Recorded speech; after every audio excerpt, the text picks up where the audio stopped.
Welcome to HDTV. You're now rocking with your boy.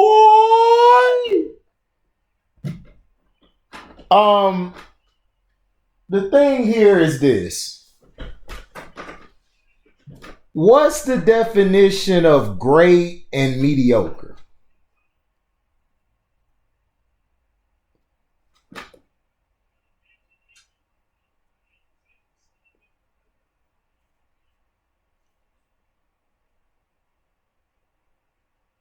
Great to me is your ability to, well, let me break it down. If we're talking sports, do you dub somebody great before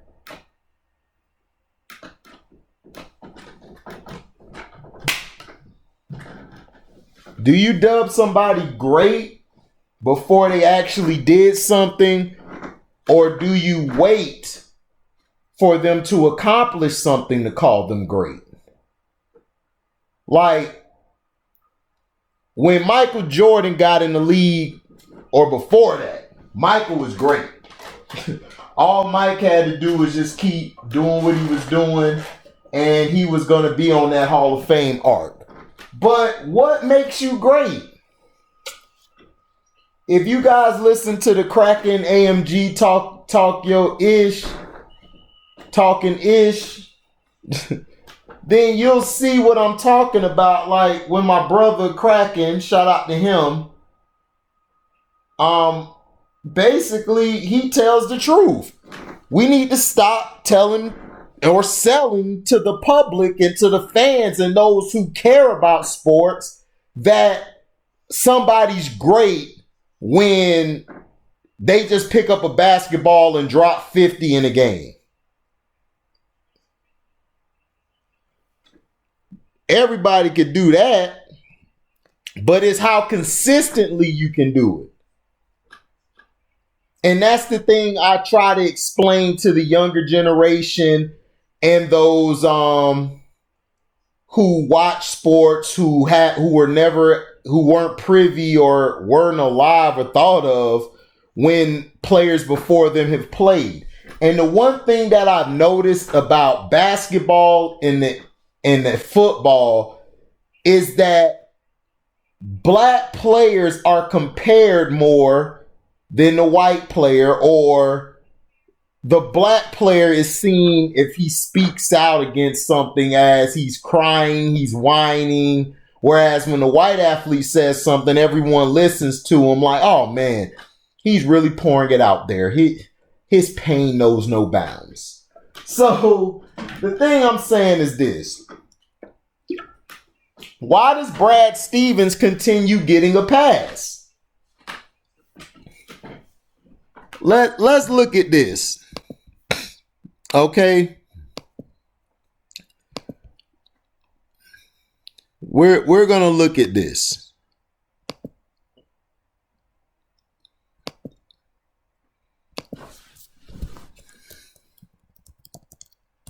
We're going to look at this right now because I'm so sick and tired of someone being called great and everybody else gets the blame but that person. Let me see.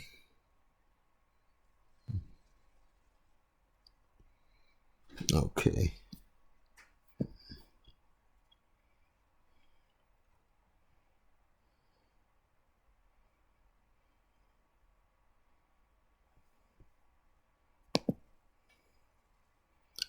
All right, now, Brad Stevens was signed on to be the head coach of the Boston Celtics in 2013 to the 14th season, if I'm not mistaken. Right, because Doc Rivers lost the year before in the Eastern Conference first round, so they let him go. Now, Brad Stevens' first season, his roster consisted of Joel Anthony, Chris Babb, Brandon Bass, Jarrett Bayless, Vander Blue, Keith Bogans, Avery Bradley, Marshawn Brooks, Jordan Crawford, Vitor Favorani, Jeff Green, Chris Humphreys, Chris Johnson, Courtney Lee, Kelly Olynyk, Phil Pressey, Rajon Rondo, Jared Sullinger, and Gerald Wallace. So with this team here, and his assistant coaches were Ron Adams, Jamie Young, Jay Larinaga, Mikai Shrewsbury, Walter McCarty, and Ed Lasserty. Now, they finished 25-57. They were expected to finish with 3 more wins and 3 fewer losses, but that didn't happen. Now, let's go into the next season. Now, Brad Stevens got this team to the playoffs. They were 40-42. They finished. And that's second in the Atlantic Division. And they were expected to go 41-41. So he again underachieved for the record of the season. They lost in the first round to the Cavaliers 4-0. They got beat. And on this roster, they had Brandon Bass, Avery Bradley, Jay Crowder, Luigi Datome, Jeff Green, Jonas Jerebko, Jameer Nelson, Kelly Olynyk, Dwight Powell, Phil Pressey, Tajon Prince, Shavlik Randolph, Rajon Rondo, Marcus Smart, Jared Sullinger, Isaiah Thomas, Marcus Thornton, Evan Turner, Gerald Wallace, Brandon Wright, and James Young. So in his second season as a head coach, Brad got to the playoffs. That's good. And his team, it was decent. It wasn't all of that. And Rondo was hurt that year, I believe, and the year before. So without his starting guy, his best player on the team, he still managed to get his team to the playoffs. Now, let's go to the next season.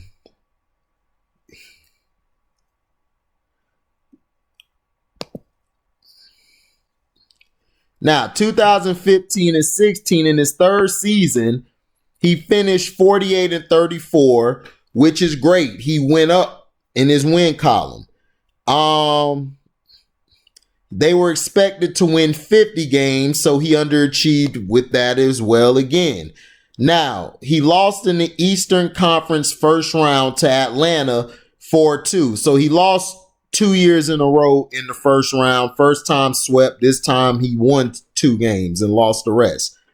Now, he had Avery Bradley, Cody Clark, Jay Crowder, John Holland, RJ Hunter, Jonas Jerebko, Amir Johnson, David Lee, Jordan Mickey, Kelly Olynyk, Terry Rozier, Marcus Smart, Jared Sullinger, Isaiah Thomas, Evan Turner, James Young, and Tyler Zeller.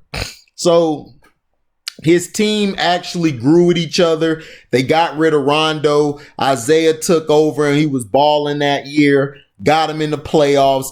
They looked it good that year. And defensively, they jumped from 12th and 18th, I think the first year, to 4th. All the way down to 4th. That is amazing. So, but offensively, and he was offensively, they were 10th. So, he did a great job 2015 to the 16 season. They did good. Danny Ainge got the right pieces and they did well. Now let's look at the next season. He finished 53-29. So he won more than he lost the previous year. And then this year, his expected wins and losses was 48-34. He beat that, which is great. This is his first time doing it. Now, in this season, 2016 to 17, they won the Eastern Conference first round 4-2 to the Bulls. They won the Eastern Conference semis against Washington 4-3, and they lost to the Cavs 4-1 in the Eastern Conference Finals. I think that was the year that Isaiah Thomas lost his sister, and he tried to play and he did the best as he could, but the Cavs are going to win that game when you got Kyrie and LeBron. Now, you got Avery Bradley, Jaylen Brown, Jay Crowder, Gerald Green, Al Horford, Demetrius Jackson, Jonas Jerebko, Amir Johnson, Jordan Mickey, Kelly Olynyk, Terry Rozier, Marcus Smart, Isaiah Thomas, James Young, Tyler Zeller. So Danny Ainge is getting this guy to players. Now, he's been balling with what he's had. That's impressive. With the roster he has and the players he has, they got far. Now, the next season, which was 2017 to 18, now he finished 55 and 27, and the second year in a row, he beat his expected win-loss, which was 51-31. He was expected to win and lose, but he finished 55 and 27, which is great. Now,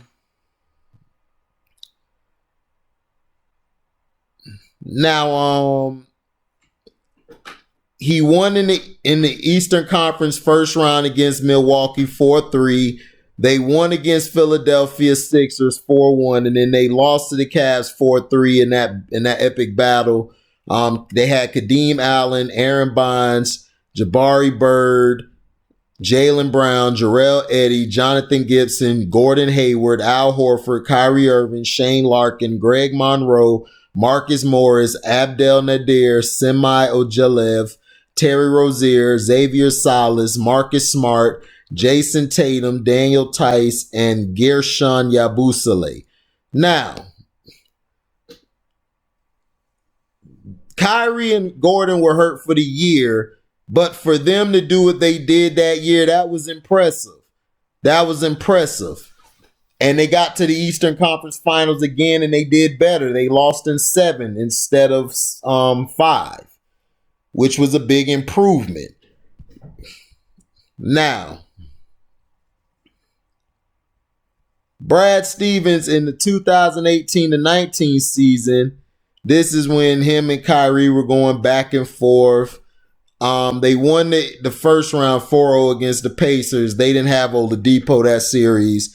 And they lost in the Eastern Conference semifinals to the Bucks 4-1. Kyrie played like crap. So did Brown, and so did Irvin, Brown, and Tatum. Everybody was playing like crap.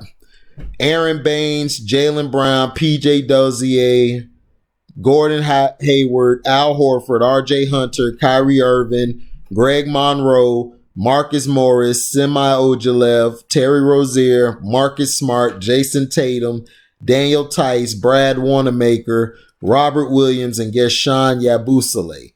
So now, he came back with this team and they lost because Kyrie played actually the whole year.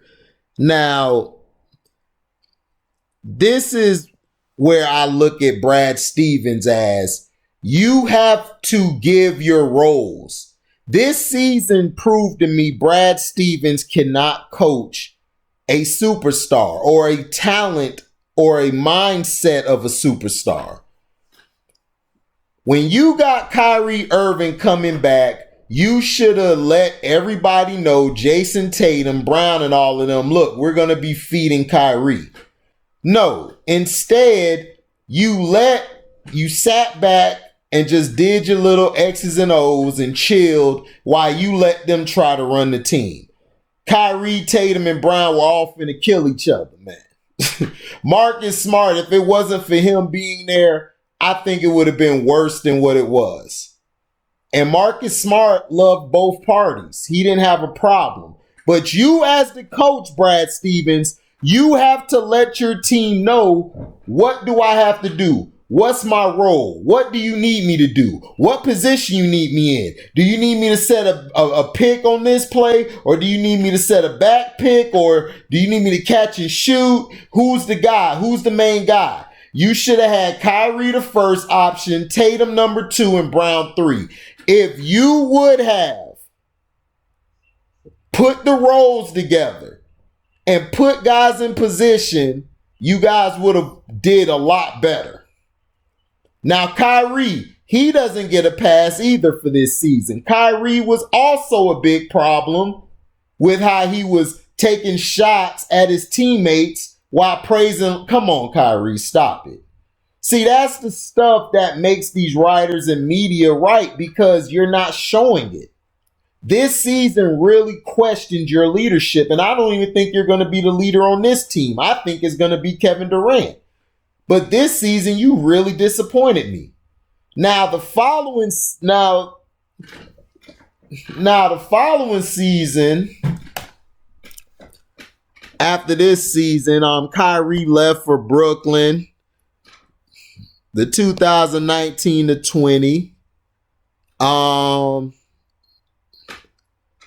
This is the bubble season this year. Their record was 48-24.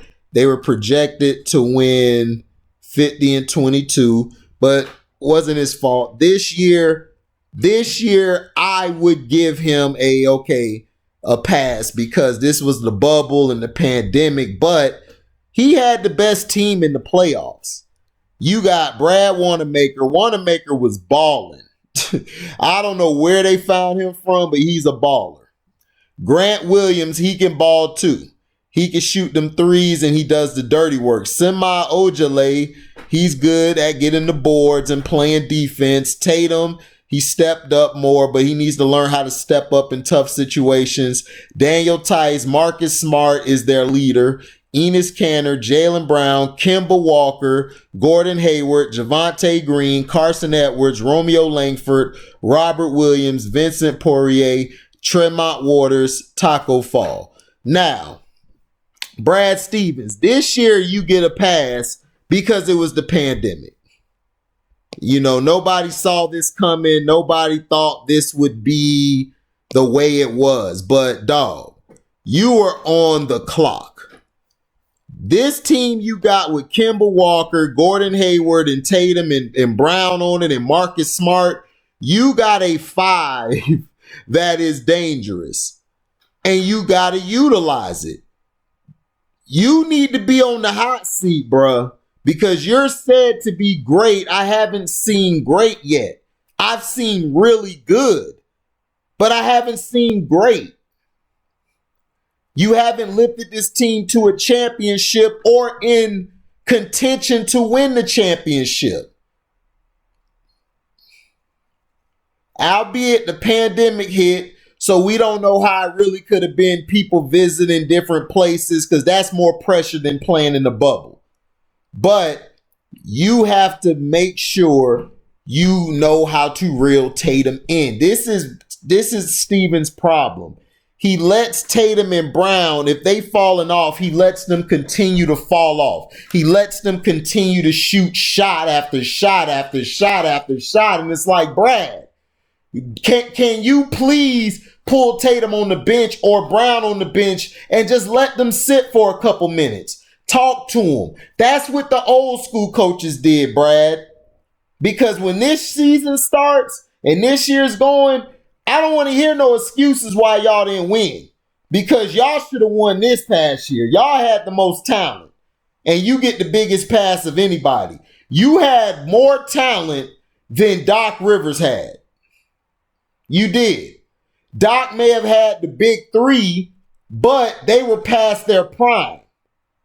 You have a young team with probably 5 potential all-stars on it. Kemba, I believe, is an all-star. Gordon, I believe, is a former all-star. Tatum was an all-star. I think Brown was. Smart, I think, has to make it. But Smart's going to make one probably. But if he doesn't, he needs to be in consideration because he saved y'all a lot of times in the playoffs. And you need to let him get the ball at times in certain clutch situations. Now, Marcus also has a DAP disorder, which I like to call the dumbass play disorder. So he's been diagnosed with that, Brad. So what you have to do, you have to limit but at least let him in the clutch get the ball or get a chance to shoot because he'll make it. But limit him. Don't let him keep coming back and back and back trying to shoot and take over. No, don't do that. Jaylen Brown is Scottie Pippen. That's his mindset. Tatum is Jordan and Kobe. That's him. You need Tatum to learn when his shot is not on to do other things. And when he comes to that, and when he figures out how to get a better shot instead of shooting all these fadeaways and shoot, you're not Kobe, dog. All right? And stop shooting all these threes. Attack the basket. When Tatum learns he's 6'9" and not 6'4" or 6'5", he's going to actually be something. But he has to play with more control, Brad. He has to play with more control, Brad. And you have to make sure, okay, that when he's shooting and he's shooting poorly, put his light ass on the bench, let him sit for a bit, then throw his ass out there. Stop letting them keep digging a hole when you have the keys and you have the cachet in the organization to bench their ass. Like, come here, sit on the bench. You're messing up. Your bench was good. Wanamaker, Grant Williams, Robert Williams, Tice, you didn't utilize those guys enough. And that's what messed you up. Tatum only needs to go off when the play breaks down, or if y'all are down some points, or if you need him to close the game, he can do it. Smart could close. Jalen, when he wants to play, when he turns into Jalen Brown instead of Aylen Brown, I'm not going to put the J in his name because when he's Aylen Brown, he's really ailing out there. He really sucks when he's not in it. Marcus Smart, leader vocalist. Kemba Walker has to learn how to be more of a facilitator. You got to stop shooting at certain points. Now, when they need you to shoot, that's when you do your thing. But until then, you need to work on getting guys buckets. When they're cold, Kemba, you can't start shooting and going crazy. Yes, that's good. You're getting points, but you're freezing your other teams. Your other teammates. They're not able to get a shot off, and they're not going to be able to get in a rhythm. They have to work on theirs. See, you can create your shot whenever. Tatum can create a shot. Brown can. Smart can. But other guys who come in for them, you have to move the ball. You have to be the point guard. So to me, I feel like this is a bust. This is a win or bust season for Brad Stevens. To me, he should be on the hot seat. And the way he's been getting pass after pass, it's like, come on. The East was weak. You could have beat Cleveland too. You had the weaponry. You just didn't know how to use it or battle the refs when they were calling those bogus fouls in those games. Because it's LeBrownies.